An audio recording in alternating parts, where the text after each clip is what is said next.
Hello बच्चों, नमस्कार सभी को। Good morning. हैप्पी छठ पूजा। आने वाले छठ पूजा के त्यौहार के शुभकामनाएं आप लोगों के साथ है और मैं आशा करता हूं कि आप लोग बहुत अच्छे से पढ़ रहे होंगे। आज मैं आप लोगों को एडुकेयर एकेडमी 0.2 चैनल के माध्यम से मैं अजीत कुमार आप लोगों को लेंस दर्पण मिरर के बारे में बताऊंगा। यानी कि मेरा जो पहले फर्स्ट वीडियो, सेकंड वीडियो और थर्ड वीडियो इस चैनल पे अपलोड है, जिसमें कमेंट के माध्यम से और व्हाट्सएप के माध्यम से बताया गया है हमको कि आपके मतलब कि दर्पण के पढ़ाने के तरीका कुछ अलग है और इसको आप कंटिन्यू करें। यानी कि बच्चों की बहुत अधिक डिमांड होने के कारण आज हम फिर से मिरर के बारे में आप लोगों को बताने आया हूं और आशा करता हूं कि आप लोग बड़े ध्यान से देखेंगे और देखने के बाद समझ में आएगा तो मेरे एडुकेयर एकेडमी चैनल को आप लोग लाइक करेंगे और शेयर एंड सब्सक्राइब करेंगे, ठीक है। और कमेंट के माध्यम से हमको बताएंगे भी कि आपको कैसा लगा। तो चलिए शुरू करते हैं। गोलीय दर्पण क्या होता है, यानी कि स्फेरिकल मिरर क्या होता है। तो इस स्फेरिकल मिरर को बताने से पहले हम आप लोगों को बताना चाहेंगे कि प्लेन मिरर यानी कि समतल दर्पण के बारे में हम अपने जो सेकेंड वीडियो है उसमें बता चुके हैं कि समतल दर्पण क्या होता है और समतल दर्पण पे प्रतिबिंब कैसे बनता है, समतल दर्पण पे प्रतिबिंब कहाँ बनता है, अगर समतल दर्पण की ओर हम भी वेग से आते हैं तो उसमें कैसे प्रतीत होता है कि टू भी वेग से आते हुए प्रतीत होंगे। इन सभी बातों को हम अपने सेकेंड वीडियो में कर चुके हैं। तो इसके बाद मेरा नंबर आता है गोलीय दर्पण करने का। तो देखेंगे बोर्ड पे कि यहाँ पे आप लोगों को भैया थोड़ा देखने में कठिनाई होता होगा, ये बात कट जा रहा है वीडियो में। तो यहाँ पे हम लिख देते हैं गोलीय गोलीय दर्पण, यानी कि गोलीय दर्पण spherical mirror, spherical mirror, spherical mirror. तो गोलीय दर्पण क्या होता है, मतलब कि एक इस तरह गुफा के आकार के यानी कि गोला के आकार के जो दर्पण होता है उसको हम लोग गोलीय दर्पण कहते हैं। और इसी गोलीय दर्पण के कटने से दो दर्पण का निर्माण होता है जिसका नाम है अवतल दर्पण और उत्तल दर्पण, यानी कि कनकेव लेंस, कनकेव मिरर और कन्वेक्स मिरर। तो आइए शुरू करते हैं। सबसे पहले अवतल दर्पण कनकेव मिरर। अवतल दर्पण कनकेव मिरर।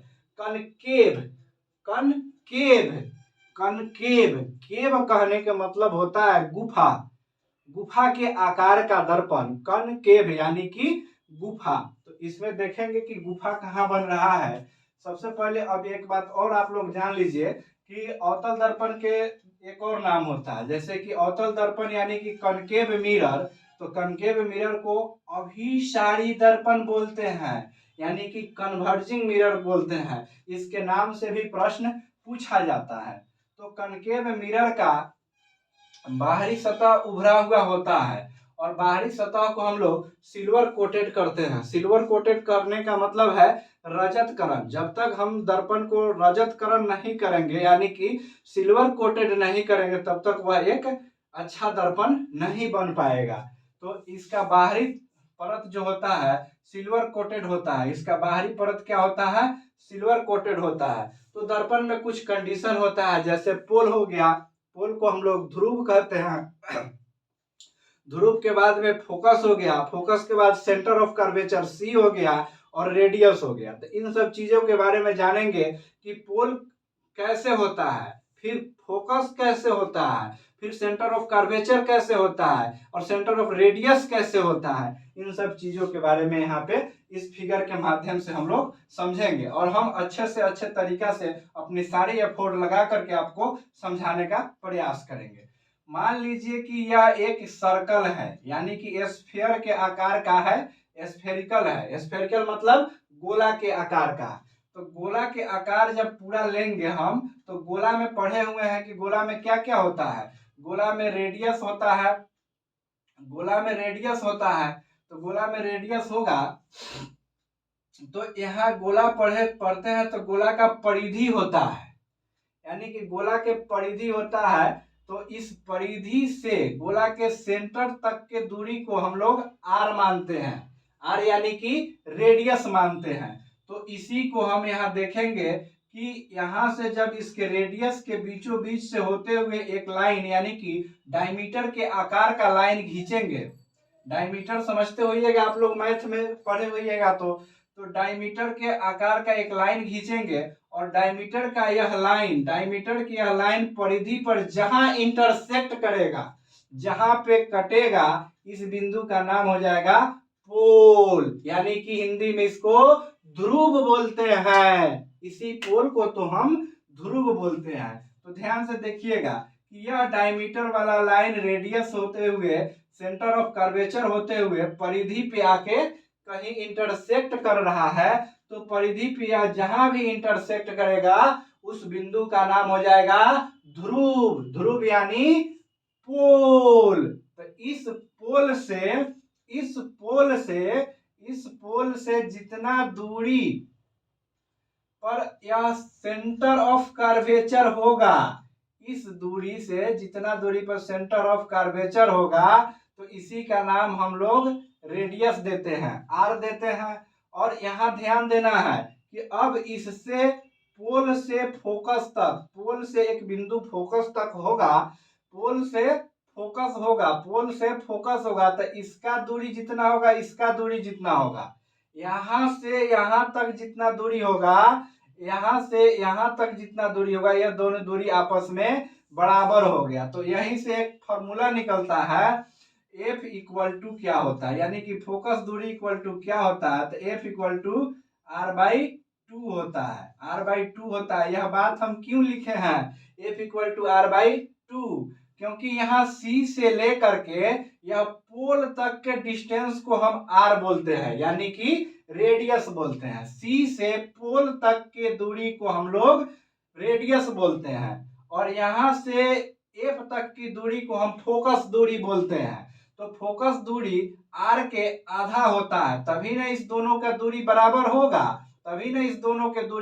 होगा, इसीलिए एफ इक्वल टू, बहुत महत्वपूर्ण फॉर्मूला है, F equal to R by two होगा। चलिए एफ इक्वल टू जब आर बाई टू निकाल लिए तो हम लोग देखते हैं कि अब क्या क्या कौन सी स्थिति कहां पे होती है। तो सबसे पहले हम लोग पोल के बारे में समझ गए कि पोल कहाँ होता है, जब भी डायमीटर आएगा परिधि पर इंटरसेक्ट करेगा, तो इंटरसेक्ट जिस बिंदु पे यह करता है उस बिंदु का नाम पोल यानी कि ध्रुव होता है। अब देखेंगे हम लोग सेंटर ऑफ कर्वेचर यानी कि वक्रता केंद्र। तो देखिए भैया, एक चाप का प्रयोग कीजिएगा। आप लोग अपने कॉपी पे फ्री हैंड से कभी फिगर नहीं बनाइएगा। जैसे कि मान लीजिए आपके पास एक चाप होता है, तो कुछ रेडियस का एक चाप लेंगे, मान लीजिए 5 सेंटीमीटर रेडियस का एक चाप लेंगे और इसको पूरे गोलाकार घुमाएंगे। देखिएगा मेरे हाथों पे पूरे गोलाकार घूम रहा है। तो पूरे गोलाकार घुमाएंगे ना, तो जिस बिंदु से यह चाप को हम रखेंगे, चाप का मूल बिंदु जिस बिंदु पे रखेंगे उसी का नाम तो होता है सेंटर ऑफ कर्वेचर यानी कि वक्रता केंद्र। जहां से यह त्रिज्या मान करके पूरा यह गोला खींचा गया है उसका नाम होता है सेंटर ऑफ कर्वेचर। अब होता है कि सेंटर ऑफ रेडियस क्या होता है, यानी कि वक्रता त्रिज्या क्या होता है। तो यही ना आर वक्रता त्रिज्या होता है। यहां से यहां तक की दूरी या यहां से यहां तक की दूरी को हम लोग वक्रता त्रिज्या बोलते हैं। अब रहा बात कि अब प्रधान अक्ष प्रिंसिपल एक्सिस किसको बोलेंगे, प्रिंसिपल एक्सिस की बात भी होना चाहिए ना कि प्रिंसिपल एक्सिस बोलेंगे किसको। तो देखिएगा ध्यान से, ये रेड वाला जो लाइन है ना, ये रेड वाला लाइन जिसके माध्यम से पी भी खींचा गया, एफ भी खींचा गया और सी भी खींचा गया, और इसी के माध्यम से पूरे दर्पण के बारे में हम लोग जानेंगे। तो इस रेड वाले एक्सिस को हम लोग बोलते हैं प्रिंसिपल एक्सिस यानी कि प्रधान अक्ष बोलते हैं। ठीक है, तो इसके बाद जब इसको समझ लिए तो अब बारी आता है उत्तल दर्पण समझने की कि उत्तल दर्पण क्या होता है और उत्तल दर्पण को कैसे हम लोग समझेंगे। तो यहाँ देखिए, एक ही गोला का कटा हुआ यह भाग है, यानी कि इधर वाला भाग कट के वहां पे उत्तल दर्पण बन गया। और उत्तल दर्पण के मतलब होता है अंदर के तरफ झुका हुआ है। देखिए ध्यान से, उत्तल दर्पण के इस हाथ से देखिए, उत्तल दर्पण के मतलब अंदर के तरफ झुका हुआ है, यानी कि इस पे कलई कर देंगे, इस पूरे भाग पे कलई कर देंगे तो यह उत्तल के समान हो जाएगा। यानी कि दाहिने हाथ को जब हम इधर कर्व की तरफ झुकाएंगे तो यह उत्तल दर्पण के समान हो जाएगा। तो उत्तल दर्पण समझने से पहले हम लोग उधर समझ चुके हैं रेडियस कहाँ होता है, एफ कहाँ होता है। तो उत्तल दर्पण में देखिए इधर अंदर के तरफ कलई किया हुआ होता है, अंदर के तरफ। जैसे उत्तल दर्पण के बात आएगा तो कलई से पकड़ेंगे, यानी कलई क्या है, तो यह रजत करण जो सिल्वर कोटेड किया गया है, ये जब अंदर के तरफ हो जाएगा सिल्वर कोटेड तो इसका मतलब है कि यह दर्पण उत्तल दर्पण यानी अपसारी दर्पण। हम अपने एक वीडियो में बताए हैं, बार बार जिक्र किए हैं कि उत्तल दर्पण के मतलब अप, उत्तल दर्पण के मतलब अप, यानी अप मतलब उत्तल दर्पण। उत्तल दर्पण के अंग्रेजी में हम लोग बोलते हैं कन्वेक्स मिरर, कन्वेक्स मिरर। और इसी कन्वेक्स मिरर को अपसारी यानी कि डाइवर्जिंग मिरर बोलते हैं। तो डाइवर्जिंग मिरर पे अगर लाइट इधर से आ रही है, लाइट इधर से आ रही है तो देखिएगा ध्यान से, यह लाइट बाहर की तरफ ही फैल जा रही है, यह लाइट इसको क्रॉस नहीं कर पा रहा है। जब भी इस पे हम प्रतिबिंब बनाएंगे तो इसका आभासी प्रतिबिंब खींचने के लिए फिर इसको इसके साइड से लेना पड़ता है, जो आगे की वीडियो में हम बताएंगे। तो जिसका रिफ्लेक्टेड साइड बल्जिंग होता है यानी बाहर के तरफ होता है, उसको उत्तल दर्पण हम लोग बोलते हैं, यानी कि कन्वेक्स मिरर बोलते हैं।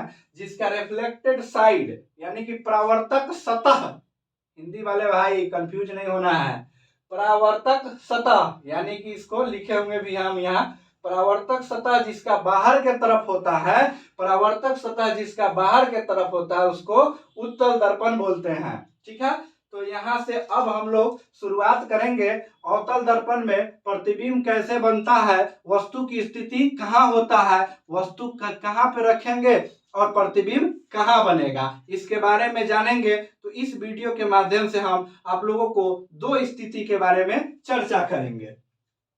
जैसे कि मान लीजिए कि यहाँ पे अवतल दर्पण है और अवतल दर्पण में वस्तु की स्थिति ए बी वस्तु है, ए बी वस्तु है जो सी से परे और अनंत के बीच में है, सी से परे और अनंत से बीच में है। यह बिंदु इन्फिनिटिव होता है, इन्फिनिटिव हो गया तो सी है और ये इन्फिनिटिव है। तो वस्तु ए बी अगर सी और अनंत यानी कि वक्रता केंद्र और अनंत के बीच में होगा, वस्तु की स्थिति सी और अनंत के बीच में होगा, तो प्रतिबिंब कहाँ बनेगा, इस चीज के बारे में आइए हम लोग चेक करके देखते हैं। ध्यान दीजिएगा वीडियो में कि यहाँ पे अगर ए बी वस्तु है तो ए बी वस्तु है तो ए बी वस्तु के माथ से होके, माथा जो होता है सर यानी कि आपका हेड, इस हेड से हो करके यहाँ से एक लाइट को हम लोग भेजेंगे दर्पण के पास, यानी कि इसके माथा पर टॉर्च से बार के देखेंगे, इस टॉर्च को बार देंगे। अब इस लाइट को हम लोग भेजेंगे यहाँ पे दर्पण रख के सामने, दर्पण में भेजेंगे टॉर्च का लाइट। तो ध्यान दीजिएगा, इस दर्पण से टकराने के बाद जब लाइट रिफ्लेक्ट करेगा, जब लाइट यह रिफ्लेक्ट करेगा तो इसका रिफ्लेक्शन एफ के पॉइंट बिंदु से होते हुए गुजरेगा, एफ से होते हुए गुजरेगा।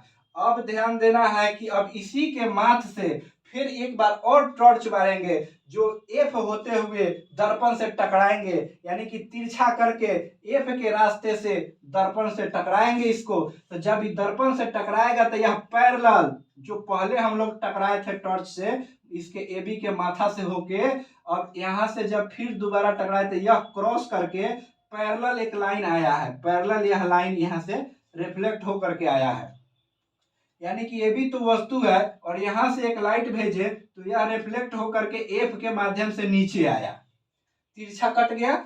और यहां से जब हम तिरछा लाइट दिए एफ के सर से पैर के तरफ तिरछा लाइट दिए तो यह दर्पण से टकराने के बाद में यह पैरेलल यानी कि इस रे का पैरेलल यह आया, तो पैरेलल आया तो ये को तिरछा आया है, ये पैरेलल आ गया। तो यह दोनों जहां इंटरसेक्ट करेगा ना भैया, जहां इंटरसेक्ट करेगा, यह वाला लाइन जहां पे इंटरसेक्ट करेगा वहीं पे प्रतिबिंब का निर्माण होगा। जहां इंटरसेक्ट नहीं करेगा वहां प्रतिबिंब नहीं बनेगा, किसी भी शर्त में नहीं बनेगा। तो यह लाइन जब यहां से आया रेखा और यहाँ पे आकर के इंटरसेक्ट किया तो यहीं पे यह प्रतिबिंब का निर्माण किया। तो इसी को हम लोग समझेंगे कि अगर वस्तु की स्थिति C और अनंत के बीच में है तो ध्यान दीजिए प्रतिबिंब कहाँ बन रहा है, C और F के बीच में बन रहा है, प्रतिबिंब C और F के बीच में बन रहा है। तो इसी को ना हम लोग यहाँ लिखे हुए हैं कि इसका मतलब है कि वस्तु की अगर स्थिति अनंत और C के बीच में हो तो प्रतिबिंब की स्थिति C और F के बीच में बनेगा और रियल इमेज बनेगा। अब बताइए कि यह रियल इमेज कैसे हो गया। तो अवतल दर्पण में जितना भी इमेज बनता है, सिर्फ एक इमेज को छोड़ के जो आप लोग एक वो चर्चा करेंगे बाद में, तो इसमें जितना भी इमेज बनता है सभी इमेज वास्तविक बनता है। वास्तविक बनेगा, उल्टा बनेगा, वस्तु के आकार से छोटा भी बनेगा और वस्तु के आकार से बड़ा भी बनेगा। तो यह इमेज छोटा है, वास्तविक है, उल्टा है। तो यहाँ देखिए प्रतिबिंब और C और F के बीच में बनेगा तो यह इमेज रियल इमेज बनेगा, इन्वर्टेड बनेगा। चलिए अब इसके बाद में हम लोग दूसरा प्रतिबिंब के बारे में चर्चा करेंगे। ऑब्जेक्ट एट C, अगर हम लोग वस्तु को C पर रखें यानी कि वस्तु AB को वक्रता केंद्र पर रखें तो प्रतिबिंब कहाँ बनेगा। अगर ऑब्जेक्ट को हम लोग वस्तु की स्थिति को अगर यहाँ देख लीजिए AB यह कहाँ है, C पर है, AB कहाँ है, C पर है, AB कहाँ है, C पर है। तो यहाँ से लाइट भेजे, फिर यहाँ से लाइट भेजे, यह लाइट रिफ्लेक्ट करके, यह लाइट जब रिफ्लेक्ट करके इधर आया है, यह लाइट यहाँ पे आया है तो यह कटान बिंदु कहाँ है, एकदम C के सामने है।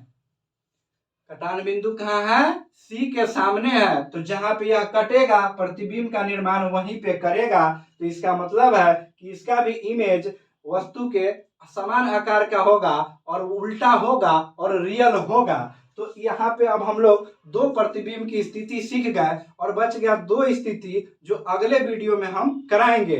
और इस सभी का अवतल दर्पण में जितना भी प्रतिबिंब बनता है इस सभी को आप लोगों को चुटकी पर हम याद करा देंगे, एकदम ऐसे ताल ठोक के कहते हैं कि चुटकी पर कभी नहीं भूलिएगा, जिसका हम डेमो क्लास अपने वीडियो 1 में दे चुके हैं लाइन ड्रॉ करके कि किसका प्रतिबिंब कहाँ बनता है। आप उसको देखेंगे, अगर नहीं समझ में आएगा तो हम अपने नेक्स्ट क्लास में ट्रिक के साथ अवतल दर्पण पे बनने वाली सारी प्रतिबिंबों को एक साथ समझा करके आपको बताने का काम करेंगे, ठीक है।